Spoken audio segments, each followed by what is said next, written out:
Muy buenos días, hermanos. Hoy día es Día del Señor.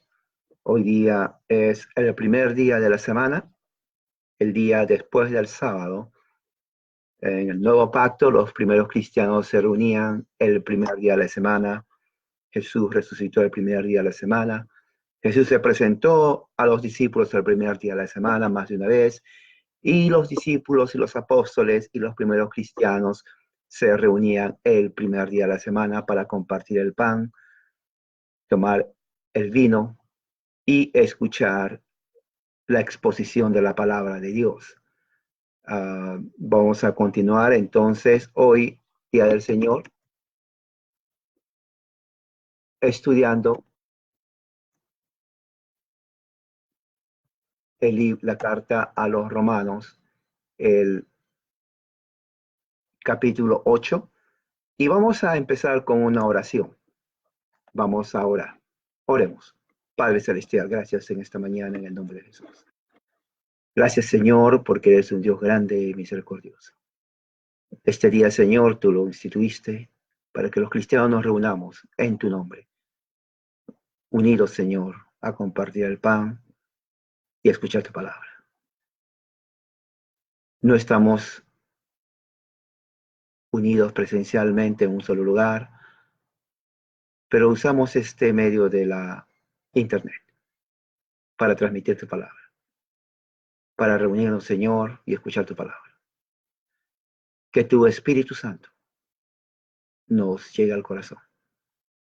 Que tu Espíritu Santo use las palabras y nos hable a la mente, al corazón y al espíritu. Que la sangre de Jesús, tu Hijo amado, nuestro Señor, siga limpiando nuestra vida de todo pecado cuando confesamos nuestros pecados. Prepara nuestra mente, Señor. Prepara nuestro espíritu.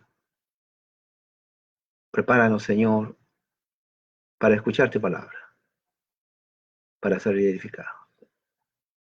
Que tu Santo Espíritu nos guíe a poder deleitarnos de tu palabra, a preparar nuestra vida este día que es tu día, todo el día. Háblanos a nuestra conciencia. Ayúdanos, Señor, a ver nuestros errores. Ayúdanos, Señor, a remediarlo y a poder ser mejores. Pon en nuestro corazón hambre y sed de tu palabra, para que podamos, Señor, así crecer en gracia y conocimiento de Cristo, siendo Cristo la cabeza de la iglesia, su cuerpo, y nosotros miembros de la iglesia. Reconocemos tu soberanía, reconocemos tu poder y te damos la gloria debida a tu nombre. Nosotros, salvos por gracia, sin las obras de la ley.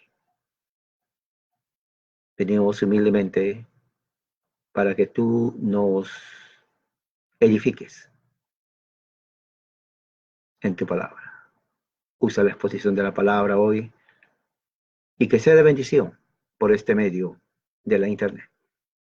A los que están aquí escuchando y a los que después, cuando esto sea grabado y sea puesto al alcance de todos, que de alguna manera, Señor, este mensaje llegue a sus corazones, llegue a sus mentes, que de alguna manera la semilla quede plantada y tú, como buen Dios y Salvador, uses tu Espíritu Santo para la edificación y el crecimiento de cada oyente. Ahora, después y siempre. Que no sea en vano la predicación. Nunca es en vano. Dice el profeta, mi palabra nunca regresará a mí vacía. y esa promesa la creo. Y porque tú dijiste eso a través de la boca del profeta, tu palabra nunca volverá vacía. Hará trabajo en los corazones de los oyentes. Y así, preparando nuestra mente y corazón, oramos a ti, en el nombre, sobre todo nombre de nuestro y único Señor Cristo Jesús. Amén. Amén, hermanos. Entonces vamos a abrir la Biblia en Romanos capítulo 8. Romanos capítulo 8, vamos a leer entonces los versículos de del 1 hasta el 8. Romanos 8, del 1 al 8. Tengo aquí tengo las dos versiones y la versión otra vez de la Peshita aquí conmigo del libro de Romanos. Es muy importante que empecemos. Bueno, a ver. Bueno, voy a leer la Biblia de las Américas. Si tiene usted la versión Reina Valera, me puede seguir. Yo voy a tener las tres versiones. Y la Biblia de la Peshita también para comparar lo que estamos leyendo. Entonces dice así la bendita palabra de Dios. Romanos 8, del 1 al 8. Dice, por consiguiente, no hay ahora condenación para los que están en Cristo Jesús. Los que no andan conforme a la carne, sino conforme al Espíritu. Porque la ley del Espíritu de vida en Cristo Jesús te ha libertado de la ley del pecado y de la muerte. Pues lo que la ley no pudo hacer, ya que era débil por causa de la carne, Dios lo hizo, enviando a su propio Hijo en semejanza de carne de pecado, y como ofrenda por el pecado, condenó al pecado en la carne, para que el requisito de la ley se cumpliera en nosotros, que no andamos conforme a la carne, sino conforme al Espíritu. Porque los que viven conforme a la carne ponen la mente en las cosas de la carne, pero los que viven conforme al Espíritu en las cosas del Espíritu. Porque la mente puesta en la carne es muerte, pero la mente puesta en el Espíritu es vida y paz. Ya que la mente puesta en la carne es enemiga de Dios, porque no se sujeta a la ley de Dios, pues ni siquiera puede hacerlo. Y los que están en la carne no pueden agradar a Dios. Es palabra de Dios. Y tengo aquí la versión, traducción del siriaco y arameo, se llama Peshita, que significa camino recto. Y me gusta porque empieza justamente en el contexto que se dejó la semana pasada. Y todo el capítulo 8 habla acerca de lo que es caminar o vivir en la carne. En otras palabras, carne es una expresión que Pablo usa para referirse vivir de acuerdo a nuestra naturaleza humana. Y vivir en el espíritu, que significa, según Pablo, vivir de acuerdo a los dictados y la guía del Espíritu Santo. El contexto está en Romanos capítulo 7, versículo 25, dice así, 24. Soy un hombre miserable. Esta es en la versión Peshita. 7:24. ¿Quién me librará de este cuerpo de muerte? Dice Pablo. ¿Por qué dice Pablo eso? Porque todo el capítulo 7, como lo hemos leído, si ustedes me han estado siguiendo, habla acerca del conflicto interno entre lo que Pablo llama la ley del pecado y la muerte y la ley de la mente. que es la ley del Espíritu. Y hay un conflicto diario en la vida del cristiano, en donde la ley del pecado y la muerte esclaviza la naturaleza humana y le hace hacer cosas en contra de la ley de Dios. Y Pablo, según su mente, él sabe lo que es bueno, lo que es malo, lo que agrada y no agrada a Dios, pero es impotente de hacer eso porque hace lo que odia, lo que detesta, lo que aborrece, Pablo lo hace. Y sabe cuando hace eso que la ley es buena.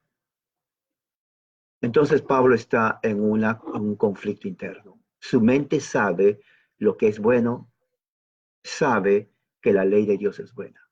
Pero los miembros de su cuerpo, su naturaleza humana, hace lo contrario a la ley de Dios. Entonces el pecado, haciendo uso de la ley, hace que el hombre viole la ley de Dios. Y lo que es para bien, la ley de Dios, el pecado lo hace para mal. Y Pablo dice, no es que la ley es mala, porque la ley es santa, justa y buena y espiritual. Pero yo soy débil, soy muy débil, no puedo cumplir la ley. Y el pecado, tomando ocasión de la ley, me esclaviza y violo la ley de Dios. Miserable de mí, ¿quién me va a librar de este cuerpo de muerte? ¿Quién me va a redimir de este cuerpo de muerte? Pero gracias sean, dice, a Dios. Gracias a Dios por medio, dice, de Jesucristo. Dice, porque ahora yo en mi mente soy esclavo de la ley de Dios, aunque en mi carne soy esclavo del pecado, de la ley del pecado. Entonces, una vez que Pablo termina eso, empieza capítulo 8 y dice, así pues es una conjunción de inferencia. ¿Qué es inferencia? Viene a ser entonces la conclusión de todo lo que Pablo habla en el capítulo 7. Eso es inferencia. Entonces, la inferencia dice así. Así pues, ya no hay condenación para los que estando en Jesucristo no andan conforme a la carne. Y me gusta esto porque la palabra condenación significa castigo por el pecado. Pablo está tomando la figura de un esclavo que se le va a castigar por haber desobedecido la ley del imperio. Entonces los esclavos, cuando desobedecían la ley imperial, se les castigaba, se les daba una pena de muerte.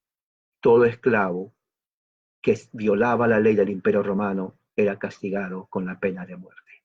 Se le condenaba a un castigo capital. Entonces Pablo dice eso. Por lo tanto, Pablo dice, ya no hay condenación, ya no hay castigo por el pecado, ya no hay castigo por el pecado. Pero para los que están en Cristo, ¿no? Así dice. La preposición en significa los que están dentro de Cristo. El que está fuera de Cristo, entonces está bajo pena de castigo. Pero el que está dentro de Cristo, en Cristo, ya no está bajo castigo, bajo pena de castigo. No hay condenación. Los que estamos en Cristo, estamos libres de la condenación, del castigo por la culpa del pecado. ¿Quiénes son los que están en Cristo? Los que no vivimos de acuerdo a la carne, ¿Qué quiere decir vivir de acuerdo a la carne? Vivir de acuerdo a la carne significa que nuestros pensamientos, nuestra forma de vivir, nuestra forma de mirar la vida, nuestra forma de planear, nuestra forma de mirarnos nosotros mismos, nuestra forma de hacer planes para el futuro, nuestra forma de trabajar, nuestra forma de hablar, nuestra forma de tratar, no es de acuerdo a la ley de Dios, sino es de acuerdo a nuestra naturaleza humana. Uno nace pecador, de manera que usted no tiene que enseñarle a un niño a vivir en la carne. Él ya está viviendo en la carne, desde muy pequeño. Por eso, las instrucciones en el Antiguo Testamento del Dios de Israel al pueblo de Israel era: instruye al niño desde muy pequeño. Y cuando ya sea adulto, nunca se va a apartar de las palabras de mi ley. Porque los primeros 5 años del niño, desde el momento que sale a la tierra del vientre de la madre, en ese preciso segundo, hasta los 5 años, el niño empieza su capacidad de aprendizaje. Si se le quiere educar a un niño después de los 5 años va a ser muy difícil. Eso es cierto, muy difícil. Pero si se le educa a partir del segundo que sale, sí, del segundo que sale, del vientre de la madre, el niño nunca se va a apartar de ahí. Y eso le enseña la Biblia. Hemos leído las instrucciones de la familia del pacto. Dios no salva individuos, salva familias, salva comunidades, salva grupos. Por eso que Él dice, Cristo es la cabeza de la iglesia, su cuerpo. Nadie puede decir, la mano no va a decir al brazo, no te necesito, ni el pie va a decir a la pierna, no te necesito, y ninguna otra parte, órgano del cuerpo, va a decir a otro órgano, no te necesito. Entonces, el concepto de pacto en las escrituras es fuerte, es muy fuerte. Entonces, cuando Pablo habla aquí, ya no estamos para ser castigados por la culpa del pecado, no estamos condenados. Está hablando a los que estamos en Cristo. El que está fuera de Cristo ya está condenado. Juan lo dice así. El mismo Juan lo dice así. Y es muy importante porque el mismo concepto escritural está en todas partes de las escrituras, ¿no? Y déjeme ver, está Juan 3:18. Juan 3:18 dice así: el que cree en él no es condenado. Fíjese. Pero el que no cree, Juan está hablando, ya está condenado. Ahora, muy importante esto, porque Pablo dice en Romanos 8, ya no hay condenación a los que están en Cristo. Ahora, ¿cómo se entiende esto? Claro, porque Pablo escribió su carta a los romanos antes del año 60, en el año 58 o 57. Juan escribe su evangelio al final de su vida, posiblemente entre el año 90 en adelante. Entonces Juan, el apóstol Juan, que estaba vivo cuando Pablo escribió su primera carta a los romanos, sabía y leyó la carta a los romanos. Pero no es que Juan aprendió de Pablo, sino que todos los discípulos por revelación ya sabían que el que está en Cristo está libre de condenación. Pero muy importante porque Juan dice esto: el que no cree ya está condenado. No dice el que no cree va a ser condenado. Juan habla del presente continuo, ya está condenado. Un hecho real. Los que están sin Cristo, vuelvo a repetir, ya está condenado. ¿Y qué es estar en Cristo y sin Cristo? Vuelvo a repetir, estar en Cristo es lo opuesto a estar en la carne. Si estar en la carne es hacer planes, una cosmovisión humana, humanista, desde el punto de vista humano, secular, donde Dios no entra en la ecuación, donde sus valores son humanos, donde el hombre decide lo que es bueno y lo que es malo. Lo que el hombre decide pone su estándar de conducta, de justicia, según su mente caída, limitada, perversa, imperfecta. Eso es estar en la carne. Pero el que anda en el espíritu no es el espiritista, ni tampoco el que salta en las congregaciones o sectas. Eso no es andar en el espíritu. El que anda en el espíritu es el hombre cuya mente y cosmovisión de la vida es de acuerdo a escritura, es acuerdo a escritura. Sus valores no son lo de su mente, sino son los valores de las escrituras. La ética de Dios está en contraposición a la ética humana. El hombre que anda en la carne es el hombre natural, que él dice, este es bueno, esto es malo, y mañana lo que era malo hoy es bueno y lo que era bueno hoy es malo, porque no tiene un estándar. El hombre mismo, en su mentalidad corrupta, imperfecta, crea sistemas de gobierno y de vida que son fracasos y que violan la ley de Dios. Pero el hombre que está en el Espíritu, es el que está en Cristo, él no crea nada, sino él se deja llevar por el Espíritu, por la Escritura. Entonces, los valores del hombre que anda en el Espíritu, el que está en Cristo, parte de Escritura. La ley de Dios nos dice lo que es bien, lo que es malo, lo que es justo, lo que es injusto. La ley de Dios nos dice entonces cómo trabajar, la actitud del cristiano, cómo trabajar, nos dice cómo educar, ¿no? Nos dice cómo gobernar, nos dice cómo nosotros tenemos una relación con Dios.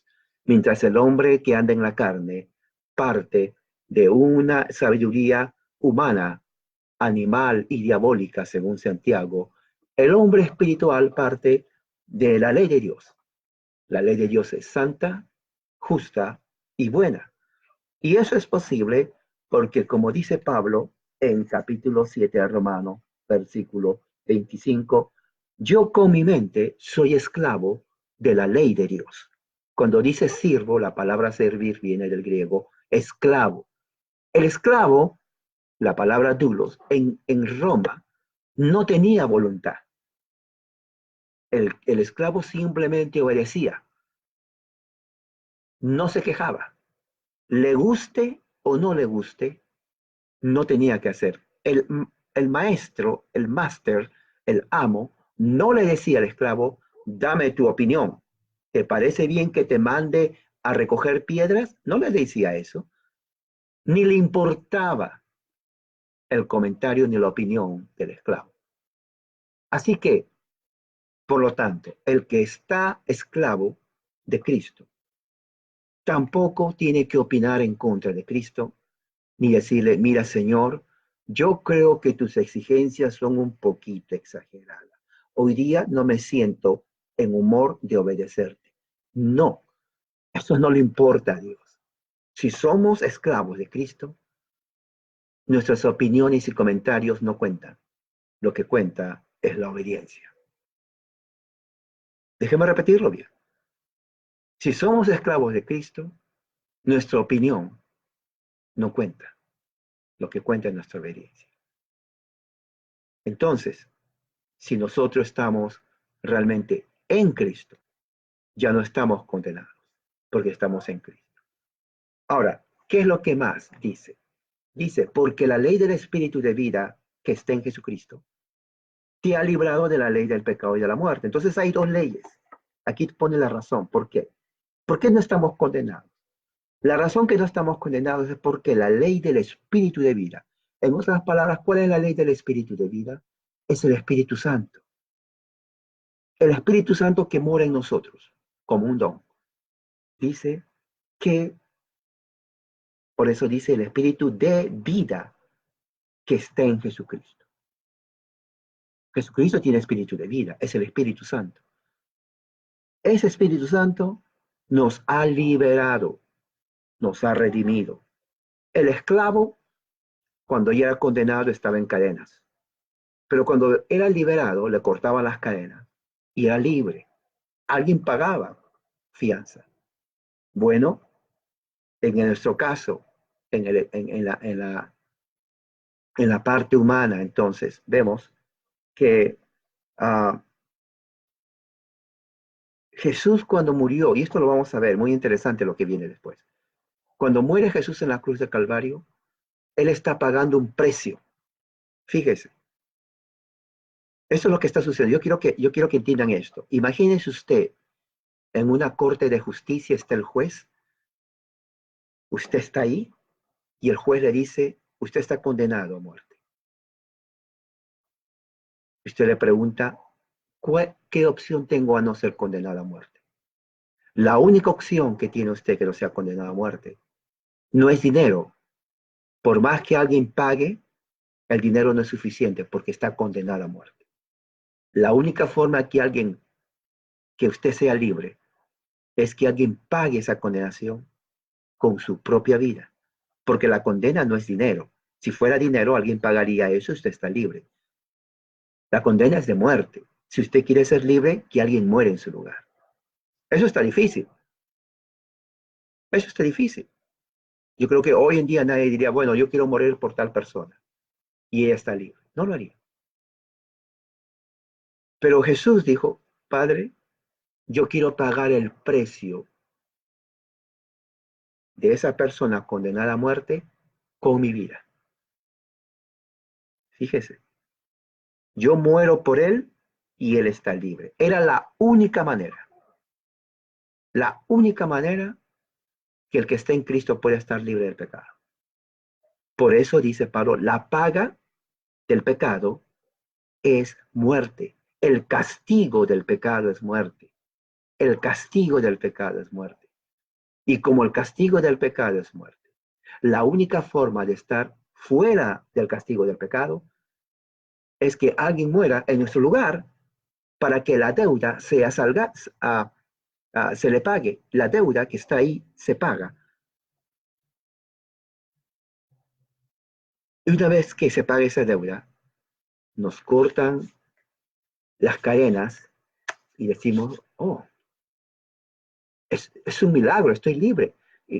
¿Quién pagó esto? Jesús pagó, murió por ti, porque ese es el precio del pecado. Ese es el precio del pecado. Entonces, eso es el espíritu de vida. Nos ha liberado de la ley del pecado y de la muerte. ¿Por qué? Porque la ley del pecado dice muerte. La ley del pecado va junto con la ley de la muerte. La paga del pecado es muerte. El castigo del pecado es muerte. La condenación del pecado es muerte. Entonces, pecado y muerte son gemelos. Pecado y muerte son gemelos. Así como la salvación y la vida eterna son gemelos. De estar pecadores y muertos, pasamos a ser salvos y con vida eterna. Condenados en el pecado de la muerte, salvados en Jesucristo para vida eterna. ¿Se da cuenta el contraste, se da cuenta entonces la gran diferencia? En el pecado estábamos esclavos a muerte, no salvación. En Cristo, dentro de Cristo, aquí adentro. Seguimos siendo esclavos, pero somos esclavos de Cristo, porque Él murió por nosotros. O sea, es otra cosa, segundo punto. El que muere en un aspecto humano, ustedes saben, pues muere, ya no vive. Pero en Cristo Él muere, pero al tercer día resucita la vida eterna. ¿Para qué? Para que aquellos que son liberados por la muerte de Cristo puedan estar con Cristo, usted y yo, gozando de la vida eterna en el reino de los cielos, para siempre. La salvación en Cristo no es temporal. La salvación en Cristo, preposición en, recuerde, en Cristo, es eterna. Y como está en Cristo, nadie puede arrebatarle a usted fuera de Cristo. ¿Entiende? Por eso la preposición es importante. Está en Cristo, aquí dentro. Nadie va a querer, porque nadie puede, oye, lo voy a sacar a tal persona de la salvación. No puede, que estamos en Cristo. La salvación es perfecta. no porque nosotros somos perfectos, sino porque el sacrificio de Cristo, una sola vez para siempre, satisfizo las demandas de Dios por propiciación por nuestros pecados y por la expiación de nuestros pecados. Y aquí está el resumen del Evangelio. Dice así. El versículo 3 es el resumen de Pablo del Evangelio. Él explica, versículo 2 así: cómo nos liberó Jesús de la esclavitud de la ley del pecado. Así que, dice, por cuanto la ley era débil a causa de la debilidad de la carne. Ahora, la ley en realidad no es débil, ¿ok? La ley es santa, la ley es justa, la ley es buena, la ley es espiritual. Pero hay un problema.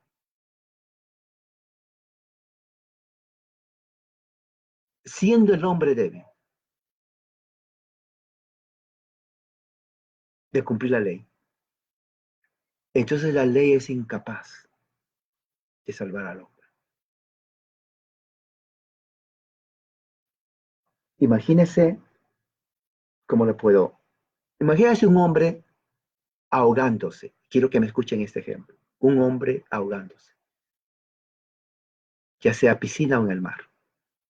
Y todos sabemos que los salvavidas tienen de salvavidas, algo redondo, en el medio, un hoyo en donde uno se pone la cabeza, los brazos y sale a flote. Pero imagínense que este hombre no tenga brazos. Y el salvavidas le dice, mira, aquí está el salvavidas. Nomás pon tus brazos y mantente a flote y te vas a salvar. Pero el hombre no tiene brazos. El salvavidas está ahí. Su objetivo es salvar al que se ahoga. El problema es que el hombre no tiene brazos. Entonces, por más que el salvavidas esté junto al hombre, aquí, pero el hombre no tiene brazos, el salvavidas no hace milagros, no le va a salvar al hombre. El salvavidas entonces es incapaz de salvar al hombre porque el hombre es débil. Es igual con la ley.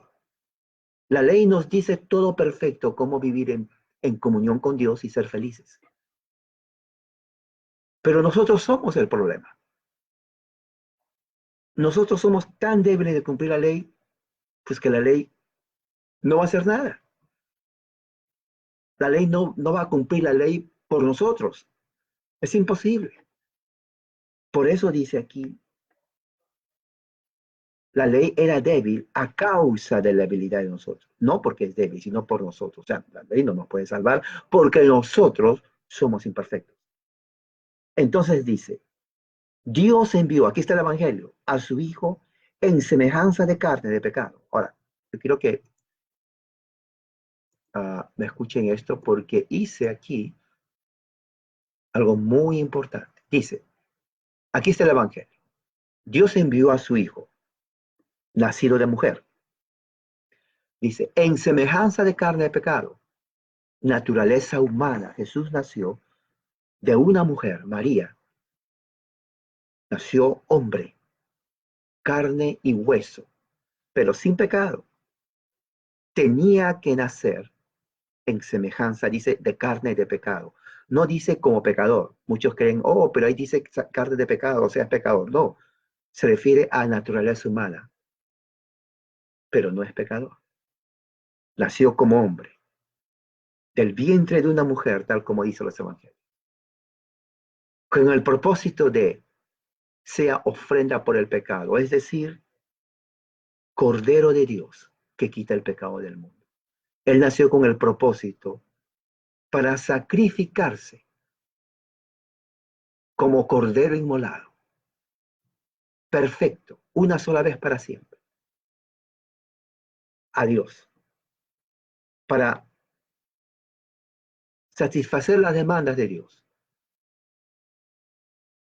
porque los machos cabríos no lo hacían, Jesús lo hizo. Esa ofrenda por el pecado significa que él estaba condenando al pecado en la carne, como dice ahí. Quiere decir que él condenó al pecado en su carne cuando murió por nosotros. Mejor que la sangre que de los machos cabríos. Porque la sangre de los machos cabríos, el cabrío era un animal con defecto. Por más que sea sin defecto, en realidad era imperfecto, es un animal. La sangre de machos cabríos no limpia el pecado. Eran sombras de la realidad que iba a venir, que es Cristo. Y dice, y era para los pecados de su pueblo. Cristo muere por su pueblo. Su sangre se derrama en la cruz del Calvario para los elegidos de Dios, según Efesios capítulo 1. Y dice, condenó al pecado en la carne. Quiere decir que la muerte de Cristo, su sangre, satisface la ira de Dios. El pecado ya no está en aquellos que están bajo la ira de Dios y que ponen su fe en Jesucristo. Y al mismo tiempo la sangre de Cristo nos limpia de todo pecado. ¿Para qué? Para que el requisito de la ley se cumpliera en nosotros. ¿Cuál es el requisito de la ley? El requisito de la ley era que nosotros tenemos que cumplir toda la ley para ser justos ante Dios.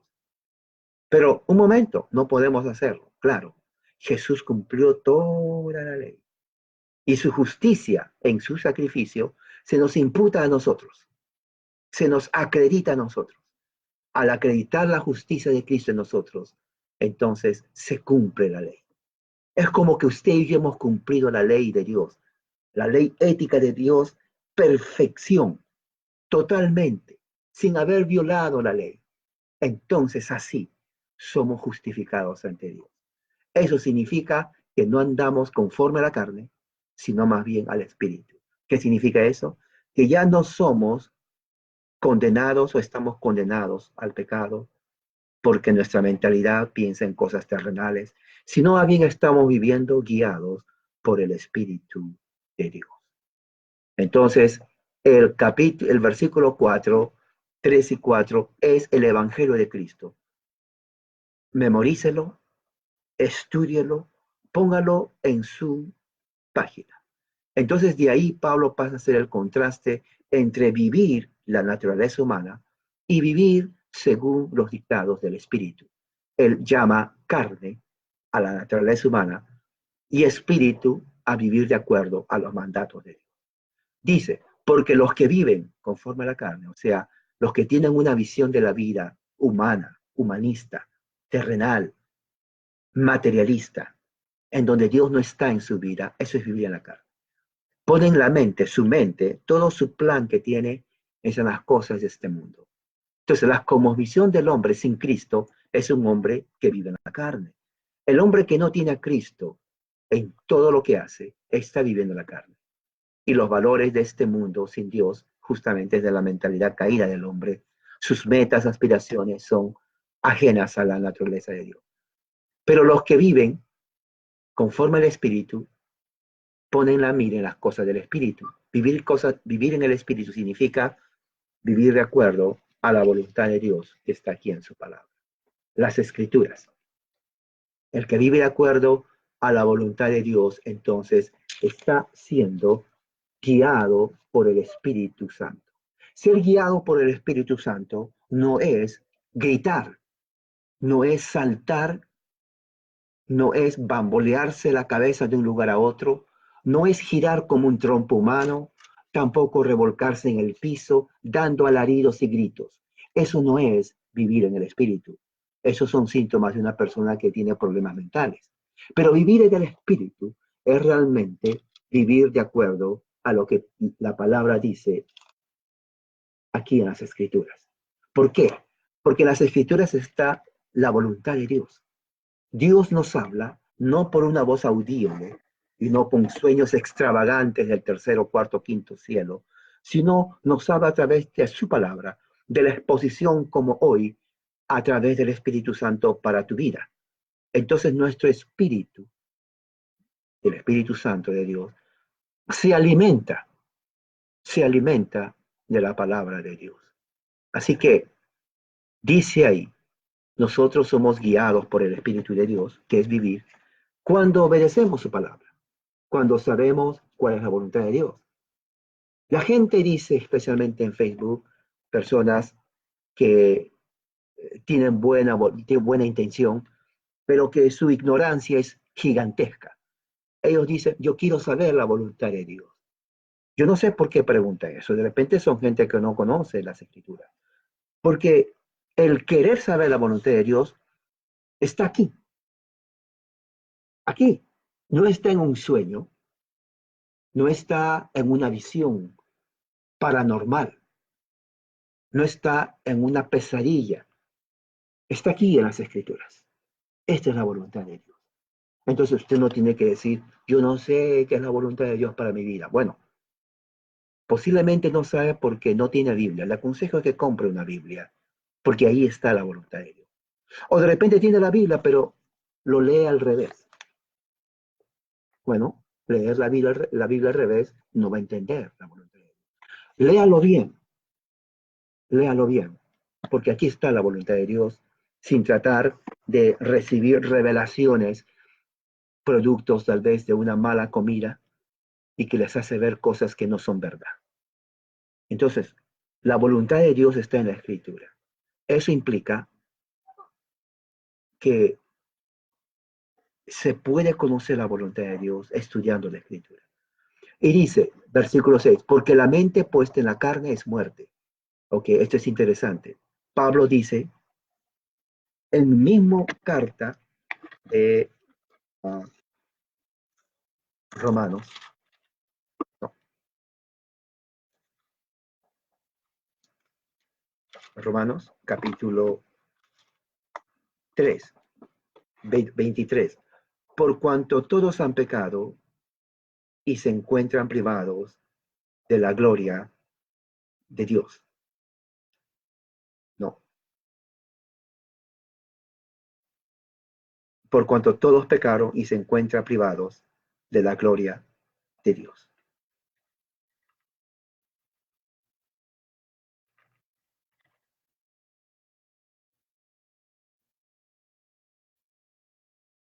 Lo cual nos dice que el pecado nos aparta de la gloria de Dios. El versículo 6 dice, la mente puesta en la carne es muerte. El que vive una vida sin Dios está viviendo en muerte. Esa es otra cosa muy importante. Cuando se habla de muerte en las escrituras, se está hablando de, o se piensa muchas veces, la muerte en el futuro. No, está hablando de la muerte actual. El que vive sin Cristo está viviendo en muerte espiritual. Recuerde, ya está condenado, significa que ya está muerto. Ahora, Pablo usa esa escritura, ese lenguaje, Juan también lo usa, para darnos a conocer exactamente lo que es la voluntad de Dios y lo que es la voluntad de la carne. O sea, vivir de acuerdo a nuestra mente, nuestros planes, una vida sin Dios. Esa es la vida en la carne. Ahora, pero la mente puesta en el espíritu es vida y paz, significa posición. Si nuestra vida está guiada por el Espíritu de Dios, de acuerdo a Escritura, de acuerdo a Escritura, entonces el resultado es no muerte, sino vida y paz. El que está en Cristo en este momento tiene la promesa de la vida eterna. Estamos ya no en muerte, estamos en vida, estamos en paz. Vida porque Cristo nos ha librado de la ley del pecado y de la muerte, estamos en vida. Vivimos la vida de Dios. Aún en nuestra imperfección, ya no estamos condenados por los méritos de Cristo. Pero también estamos en paz con Dios. Dice que uh, Pablo mismo, en su carta a los romanos, como lo hemos visto, en el capítulo 5, por la razón que somos justificados por medio de la fe, tenemos paz para con Dios por medio de nuestro Señor Jesucristo. Entonces, la paz que está hablando Pablo aquí es la paz que tenemos con Dios a través de Jesucristo, siendo Cristo el mediador entre Dios y los hombres, siendo Cristo la cabeza de su iglesia, y aquellos que son elegidos por el Padre para ser parte de su pueblo. Entonces hay una comunión entre nosotros y Dios el Padre, por medio de los méritos de Jesucristo. Nadie puede tener paz con Dios si no es a través de Jesucristo.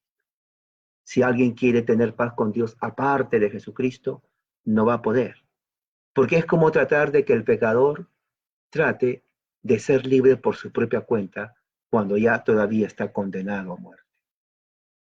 Entonces, la única manera que uno pueda tener paz con Dios es que vaya a Jesucristo y le diga: Jesús, reconozco que estoy en la muerte, quiero que me perdone mis pecados para no estar en la muerte, libérame del poder del pecado y de la muerte. Quiero estar en ti para que así yo esté en paz con Dios. Yo quiero que Dios no sea mi enemigo, yo quiero ser amigo de Dios. Quiero estar en paz con Dios a través de tu sacrificio eterno y perfecto. Eso es lo que hizo Jesús por nosotros. Nosotros no hemos hecho nada porque estamos muertos en delitos y pecados. Jesús hizo todo este plan. El Padre lo predestinó desde antes de la fundación del mundo. Eligió una mujer de entre todas las mujeres, bendita María, a la quien todas las generaciones la llamarán bendita. Y muchas veces no lo hacemos. Y tenemos que hacerlo, la Biblia lo dice. Las generaciones llamarán bendita a María, porque halló gracia delante de Dios, escogida de entre muchas millones de mujeres, y para que en su vientre Dios ponga a su Hijo y nazca del vientre de esta mujer, bendita María, y salga Jesús, y crezca, sabiendo él que tiene que morir, no por sus pecados, sino por el pecado de los elegidos de Dios, para que así satisfaga las demandas del Dios justo que demanda muerte al pecador. Él se hizo pecador, llevó nuestros pecados en su cuerpo y tuvo que morir, porque la paga del pecado es muerte. Cumplió la ley a su perfección, resucita al tercer día, venciendo a la muerte, significa no tiene pecado, y todos aquellos de su pueblo que por fe en su sacrificio son justificados con la justicia de Cristo, y Jesús y Dios el Padre le dice: ustedes ahora son mis hijos adoptados, ya no estoy airado con ustedes, ya no estoy enojado con ustedes, ahora les amo a través de mi Hijo Jesucristo. Y les doy vida eterna y ya no morirán jamás. Eso es el mensaje del Evangelio. Versículo 7 dice: ya que la mente puesta en la carne es enemiga de Dios. Del 7 al 8 nos está diciendo lo que es la mente del hombre sin Cristo. La mente del hombre sin Cristo es enemistad contra Dios. El hombre que no tiene a Cristo sigue siendo enemigo de Dios. Número 2, ¿por qué? Porque no se sujeta a la ley de Dios. El hombre sin Cristo es enemigo de Dios porque odia la ley de Dios. No se sujeta a la ley de Dios. No se somete a la ley de Dios. Es rebelde a la ley de Dios. Es rebelde justamente porque es esclavo del pecado. Dice, ni siquiera puede hacerlo. Es aún cuando el hombre pecador dice, voy a tratar de cumplir la ley, no puede hacerlo tampoco, porque es incapaz, es débil, es imperfecto, es un inútil, no sirve absolutamente para nada. No sirve absolutamente para nada. Por eso que el hombre sin Cristo, cuando se casa, no sirve para nada. Es la verdad. El hombre no cristiano, cuando se casa, es un inútil, es un bueno, pero bueno para nada. No sirve, porque no se somete a la ley de Dios, no entiende. No tiene base cómo criar, cómo gobernar. Es un pobre hombre pecador y carnal y mortal que está perdido y sin la gracia de Dios y no puede tampoco someterse a Dios. Pero los que están en la carne no pueden tampoco, por la misma razón, no agradan a Dios. Entonces, como no agradan a Dios, están bajo la ira. Entonces, esto es lo que nos está diciendo Pablo, y aquí terminamos. ¿Qué nos enseña todo esto? Nos enseña, bueno, que los que están en Cristo ya no están condenados, porque han sido liberados por Cristo.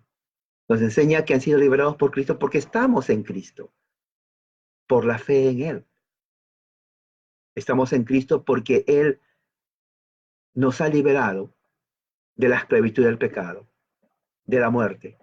Nos enseña que esa liberación viene a través del plan redentivo de Dios, cuando envió a su Hijo, y según Gálatas, fíjese, voy a leer Gálatas, porque nos enseña ahí exactamente cómo Dios, en su misericordia, nos, nos dice cómo fue el plan de redención de Jesús. En Gálatas, capítulo 4, versículo 4, dice, al llegar el cumplimiento del tiempo, Dios, dice así, envió a su Hijo, dice así, nacido de mujer. Es igual lo que está diciendo Romanos capítulo 8, 13, 4. Nacido bajo la ley, para redimir. Redimir es una palabra que significa salvar. Para salvar, dice, a los que estaban bajo la ley, para que recibiéramos la adopción de hijos. Y por cuanto ya somos hijos, Dios envió al Espíritu de su Hijo, al Espíritu de vida de Cristo, el cual clama, Abba, Padre, Padre nuestro. Abba, papá, papá. No el Papa del Vaticano, sino el verdadero Papa, el Padre. Porque tenemos el Espíritu que da testimonio a nuestro espíritu de que somos hijos de Dios. Otra cosa muy importante que vemos en Romanos 8 es que dice así, que el Espíritu, Padre, Hijo y Espíritu, trabajando juntos, nos está enseñando la Trinidad de Dios. El Padre envía al Hijo y el Espíritu de vida, Espíritu Santo, trabaja con el Padre, Hijo, Espíritu Santo en conjunto para el plan de salvación del hombre. Entonces, Dios no es una persona. Dios es tres personas. Padre, Hijo, Espíritu Santo, trabajando juntos en una forma sincronizada. Uno no más ni el otro menos, porque es Dios, para la salvación de sus elegidos, de su iglesia, de aquellos que estamos en Cristo y que ya no estamos condenados. Podemos ahora alegrarnos, podemos ahora poner una sonrisa, ¿no? Pero una sonrisa basada en conocimiento, no en emoción. Hay una gran diferencia sonreírse por emoción, ¿no? El que sonríe por emoción no vive en el espíritu, es emoción. Cuando le va mal ya no sonríe. Pero el que se sonríe en el espíritu, porque sabe que el gozo del Señor es su fortaleza, no importa momentos oscuros o momentos tranquilos, siempre va a estar gozoso en el Señor. ¿Y qué más gozo del Señor este día? Del Señor, cuando reconocemos y pensamos que Dios envió a su Hijo, nacido de mujer, de la bendita María,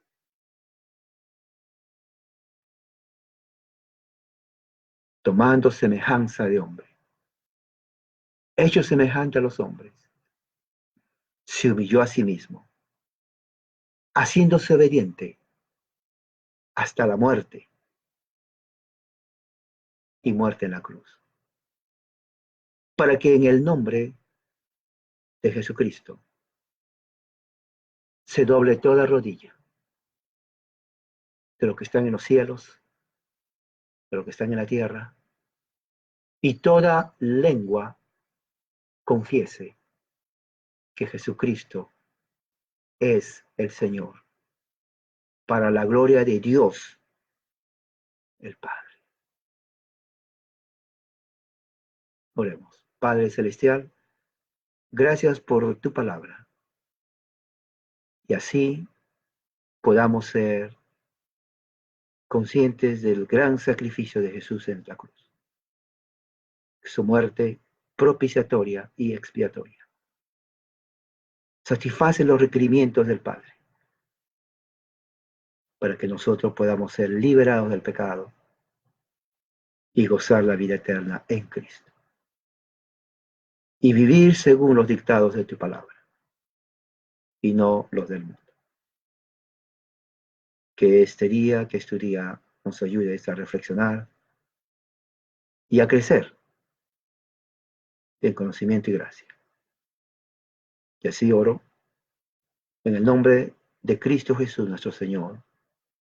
Amén. Que la gracia y la paz de Dios sea con todos ustedes, hoy y siempre. Amén.